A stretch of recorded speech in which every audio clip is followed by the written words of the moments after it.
Good morning, everyone, and thank you for joining today's IC Real-Time webinar.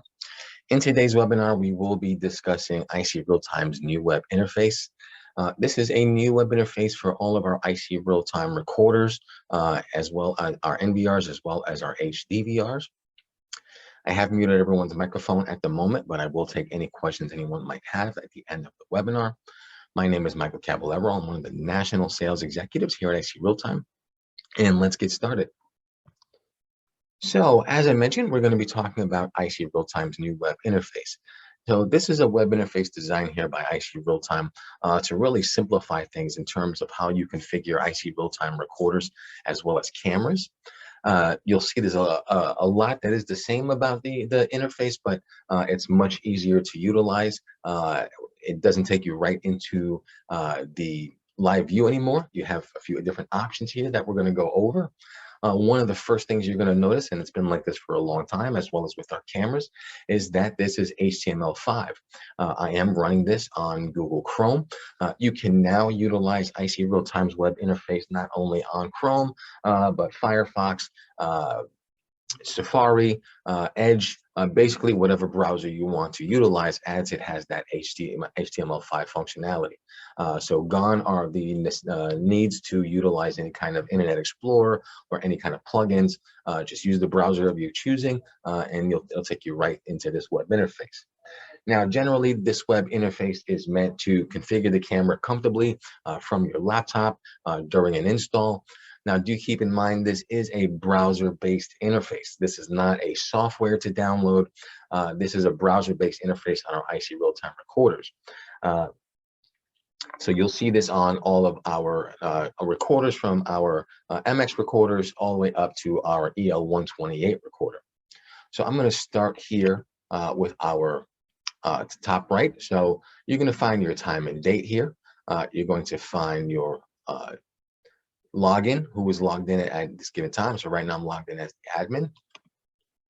You have the ability to log out, reboot, and shut down from here, as well as giving you the ability to generate a QR code for your remote access, your P2P functionality. Now, I'm not going to start in live view and playback. We'll go back to those. I'm going to start on the configuration, because this is really meant for configuration. Generally, when you're going to have your end user interface with the recorder, you want to use Smart ICRSS remote client software. That is the software for the end user to interface with on both PC and Mac. This is generally going to be for you guys as dealers and installers to configure the recorder. And one of the newest things we've created was a basic settings tab. Now, this basic settings tab is going to allow you to really have an easy way to configure IC Real-Time's recorders. What this is meant for is, first of all, especially with our integrated PoE switch recorders, so plug and play, you're going to plug those cameras in. They're going to appear online on the recorder, so you really don't have to worry about the camera configuration on that side. So what you have here is your options for network, system configuration, for your user account control settings, motion detection, display, and record schedule. So again, this was meant to only really have the options that make it very easy for you as an installer, or for you as dealers, for your installers to come in here and configure quickly. So what I mean by that is, we'll start off here at network. So here under this network tab here, we have our TCP/IP tab. So this is basically for your installer to come in, set their recorder to static once the recorder has gained an IP address, or for you to provide an IP address to the recorder that you've maybe received from a network administrator. You still have all of your DNS and DHCP preferences, your default Ethernet port, your virtual host function, but again, you're just going to have the TCP/IP option. And something to reiterate here is, this is for your basic setup. We're going to take a look at the advanced configuration after this. Then your other option is your P2P for remote access. So this is basically all you need to set up local and remote access to the recorder. Now, next we'll come here to system configuration, and you're just going to have your general tab. some of your general configuration settings here, as well as your date and time configuration settings here. Next, we'll go over to users. And here under users, you're going to have two options. You're going to have your user account control settings for individual users and groups, and you're going to have your OnVIF user. So if you're using third-party cameras, you can create an OnVIF username and password here on the recorder. You will use that same username and password on your third-party OnVIF devices, cameras that you're adding to the recorder, and that'll give you your OnVIF compatibility. Now, again, do keep in mind with OnVIF, it is a compatibility standard, but it's by no means a guarantee of compatibility. With OnVIF compatibility protocol, it takes your chances from a 50-50 chance of a third-party camera working on your recorder to a 90% chance. But still, there is no guarantee of compatibility from OnVIF. So next, we'll take a look at motion detection. And here under motion detection, you're going to find your traditional motion detection, your pixel-based motion detection. You'll be able to select your channel, enable that, set under settings your masking, your camera masking, of course, your operational period, and everything else you need.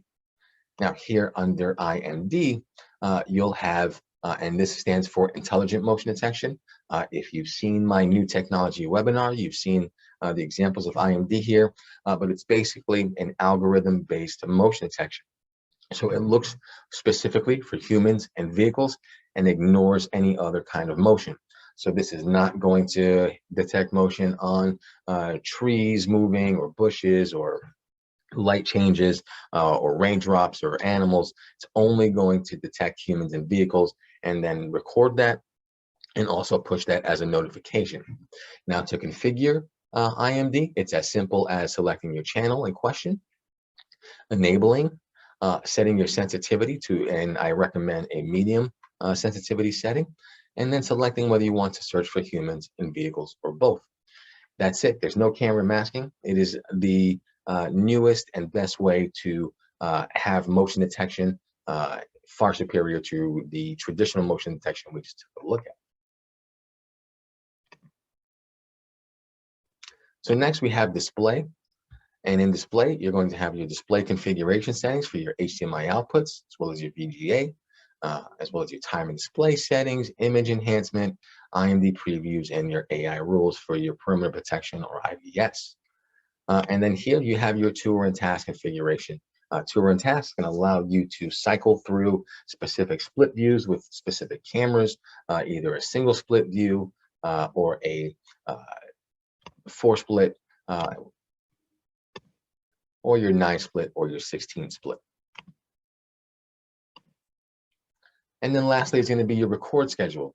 So again, this is going to allow you to come in and configure your record schedule on the recorder and select whether you want to record in regular, motion detection, alarm, motion detection and alarm, or any intelligent recording from IMD or perimeter protection.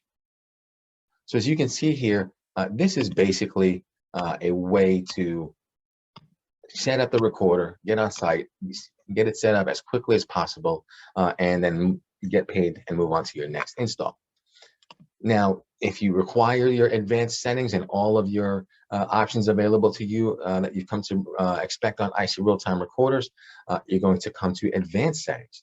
So under advanced settings, you're going to find your camera configuration. This is going to allow you to add cameras remotely over a local area network using a network switch by either doing a device search on the network. It will also allow you a manual add option to manually add cameras, as well as having your split window. As you can see, this is very similar to our previous add remove device interface. You'll have your devices you want to add on the top, and then devices that you have added on the bottom, whether you're plugging into the integrated PoE switch or you've added them from a network switch. This is also where you're going to find your image options as well. So that's going to allow you any of your image configuration settings, your field of view, your brightness, contrast, saturation, any of your color and white balance, as well as your IR settings. And then lastly, you'll have your video stream, which is going to be your encode settings. This is going to allow you to adjust your compression, your frame rate, your bit rate, all of those same settings that we saw previously. You still have your snapshot configuration, as well as having your overlay configuration for your time and date settings as well.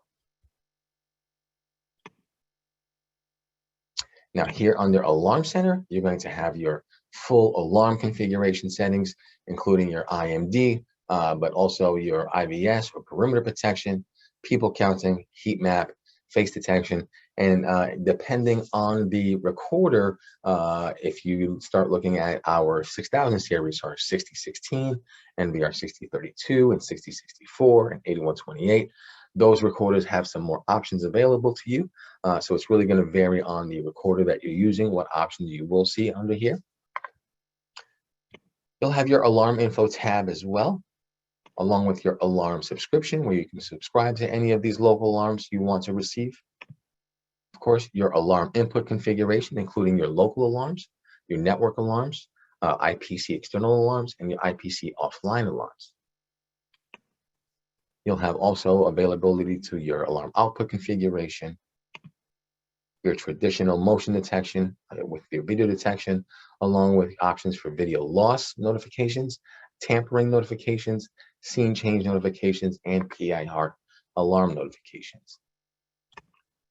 You'll also have your audio detect configuration here, along with your abnormality, allowing you to configure any recorder level notifications from either hard drive or from your network, including net disconnect, IP conflicts, as well as MAC conflicts. Now here on the network, you're going to find all of your usual suspects, TCP/IP, just like we saw in the basic, but as well as having your ports, if you require port forwarding, your DDNS configuration, UPnP, your email configuration, along with everything else you've come to expect from IC real-time recorders in the past. You'll also have some cybersecurity options as well. So you'll see all the security statuses for your IC real-time recorder. Again, we've come a long way in terms of security here at IC Real-Time. So you can configure HTTPS port forwarding, and you can utilize also any kind. You can create all of your certificates on your recorder here. Here under System Service, you have the ability to set your CGI commands, whether if you're using this for integration, onboard compatibility, your NTP server, your CGI authorization, IC real-time, again, with our desire to have one of the most secure systems in the industry. We've moved to digest authentication. This is a much higher level of authentication for IC real-time recorders. However, we know that there are some control systems that still use basic authentication, and you have that ability to make that adjustment here from digest to basic if you need to utilize the recorder for digest with basic authentication.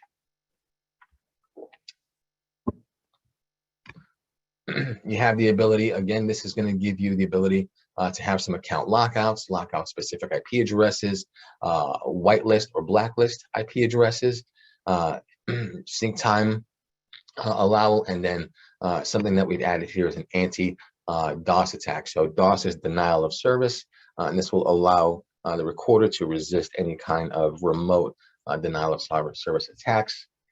You'll also have the ability to create, like I mentioned, your certificates for HTTPS, as well as having audio and video for enunciation.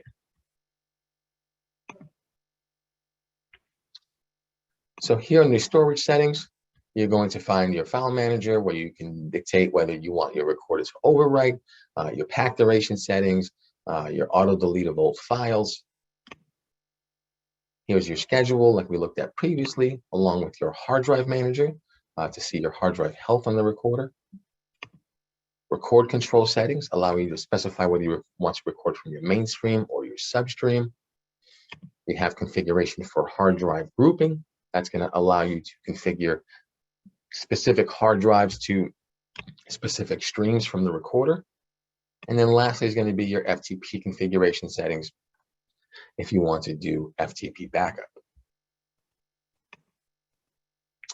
Lastly, you have your system operation options. So here you're going to have your general tab.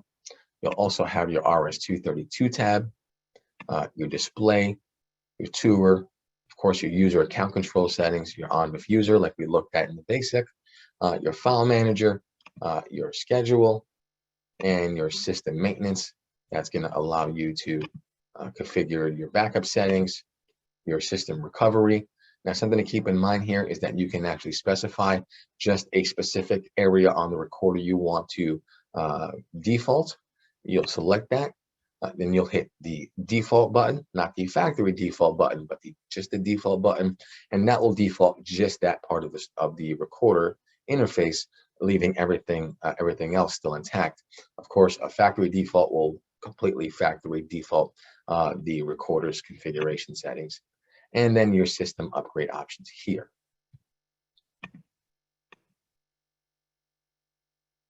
Now here under the info tab is going to be just some system information. System info is where you're going to find information like your software version, your build date, your serial number. You have your network status, so you can see who's logged in at any given time. BPS is going to show you how much in real time throughput is occurring through the IC real-time recorder with the cameras that you do have connected. And then log is going to be your system information log. So this is going to give you, it's going to be your log search for all of your recorder. If you want to look back on any settings that you've created, any issues that have occurred, and what a specific time frame, you can see all of that from that log tab. So now that we've discussed configuration settings, we're going to briefly take a look at the live view window. And I apologize, this is on a test bench. I only have one camera on here, but it's your live view window, just like you've come to expect from IC real-time recorders. You're going to have your split view, your cameras on your left side, the ability to have your instant record, your PTZ control settings on the right here, along with your step speed and your zoom, your focus, and your aperture. Now, this same zoom button can also be used to adjust your focal length on varifocal cameras. You'll have also your PTZ configuration, just like you had previously, your ability to create presets and pans and scans, tours and patterns, your PTZ menu access for your on-screen display from PTZs, and then your alarm output channels. You're just, your same live view interface, basically just with kind of a fresh coat. And then lastly, here is going to be playback. Now here on playback, you have a couple of different options. You have your traditional playback, which is going to provide you your timeline. You can double click on your timeline. You can cut your clips. You can export your videos. You can configure your time and date settings, just your typical playback timeline. However, we do have a new advanced search. And what this is going to do is this is going to give you the ability to utilize, excuse me, to utilize any of your smart motion detection or intelligent motion detection settings. So I'll give you a brief overview with our IMD and IBS. IMD, the intelligent motion detection, like I mentioned, only searches for people and vehicles.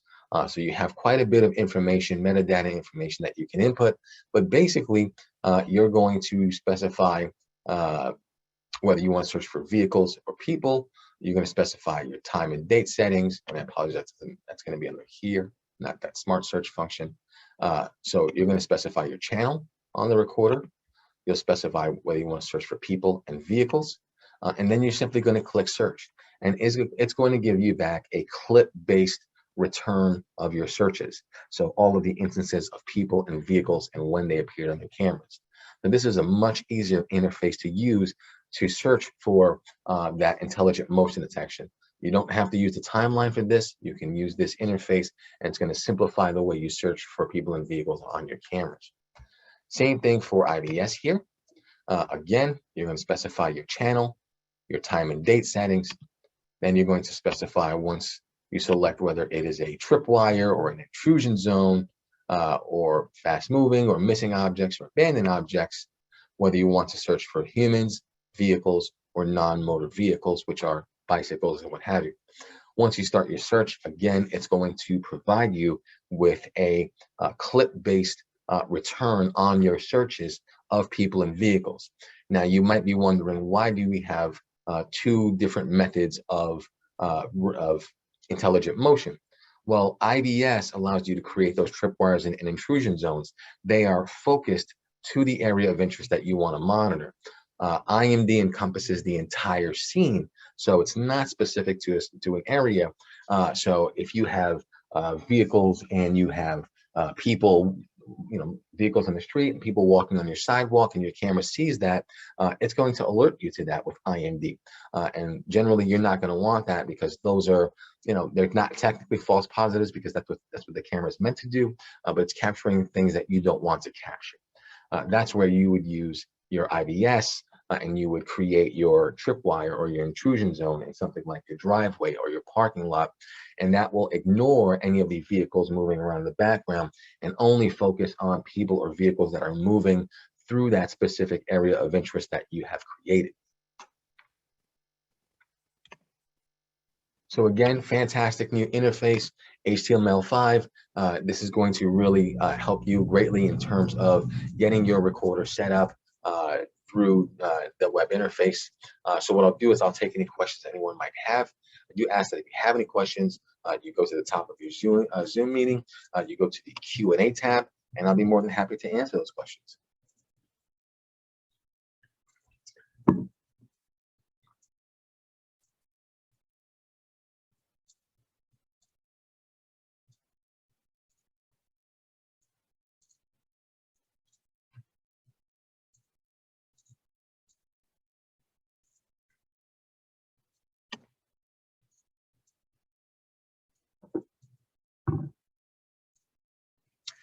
Bill, great question. So Bill is asking, where would you configure your zone for IBS? And I'm going to show you where it's at, but unfortunately, with this camera on a test bench, I don't have a feasible camera to utilize. However, what you will do is you have your camera image here. You'll hit your plus sign to select whether you want to utilize a tripwire, which is basically just a digital line that you can draw from left to right. Let me see if it gives me the capability to do so. So if you can see that on screen here, that is just a simple tripwire.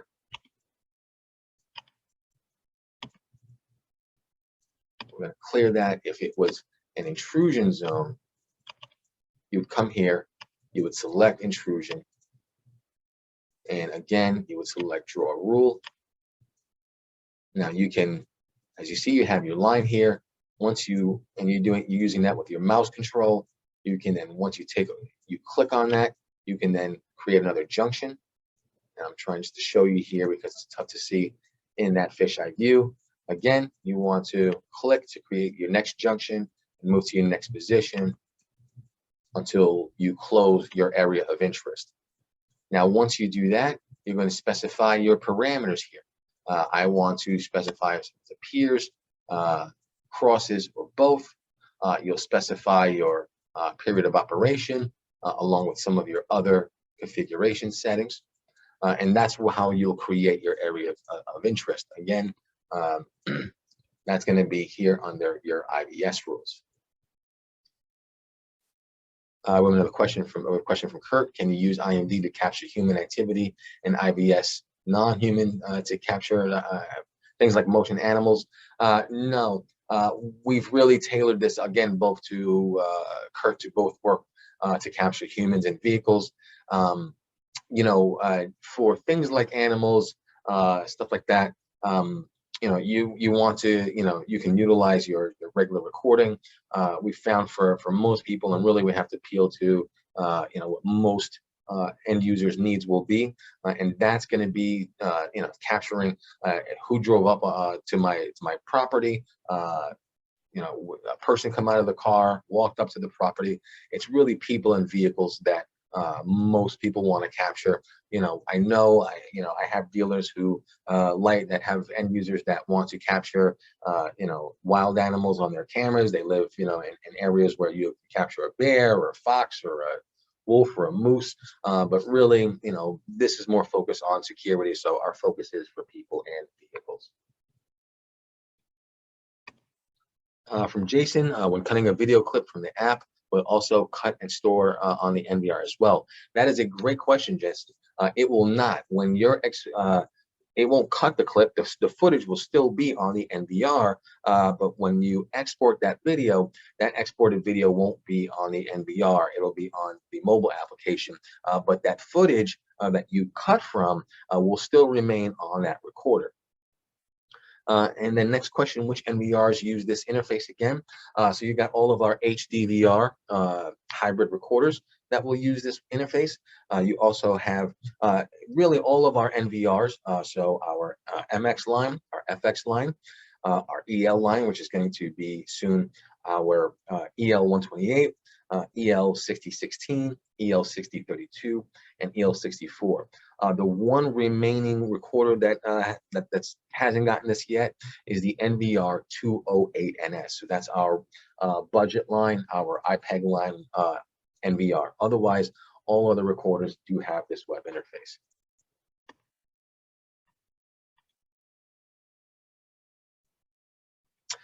Larry, yeah, I can go over facial recognition for you. So facial recognition, which you'll find on some of our higher end recorders, is going to allow you to create a database in the recorder. Those recorders will have the ability to have up to 10,000 images over 10 databases. Now, this facial recognition and these databases have to be built by the installer. Well, face detection. Okay. Face detection is very simple. Face detection is just going to allow you to create an area of interest on the camera, and it's simply going to capture faces and then allow you to then search those faces with using specific metadata parameters. So you can configure your facial recognition here, and then under your advanced search, you'll have your face detection. And it's simply going to specify a time and date setting, and then some of the metadata for face detection. So if you're looking for somebody with glasses, if you're looking for a specific gender, if you're looking for someone with a beard or with a mask on, it's going to allow you to then search through face detection those parameters to find faces on your recorder.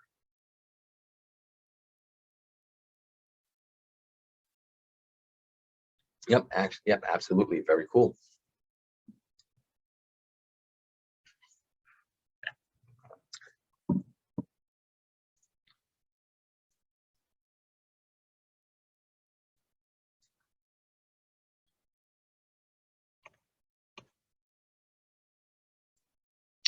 Christopher, great question. Christopher asked, I got in late. Is there going to be a recording of this sent to us? There won't be a recording sent to you. However, this webinar is on our YouTube page along with all of my other recorded webinars. You can go to YouTube and then just type in IT Realtime. Go to our IT Realtime YouTube page and then go to webinars and training, and you'll see a full playlist of all of my recorded webinars, including this webinar.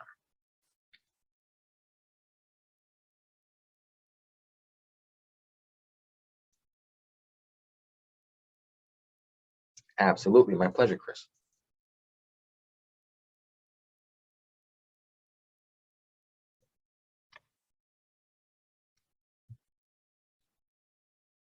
All right, well, it looks like no one else has any questions at this time. Well, thank you very much, everyone, for joining us on today's IC Realtime webinar.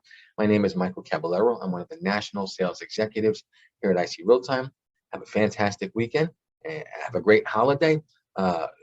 I will be going on vacation, so you may not, we won't be having any webinars until the new year.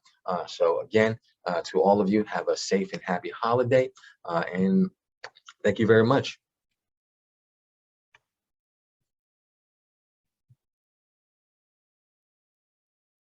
Chris, you can contact me at Michael C. At icrealtime.com.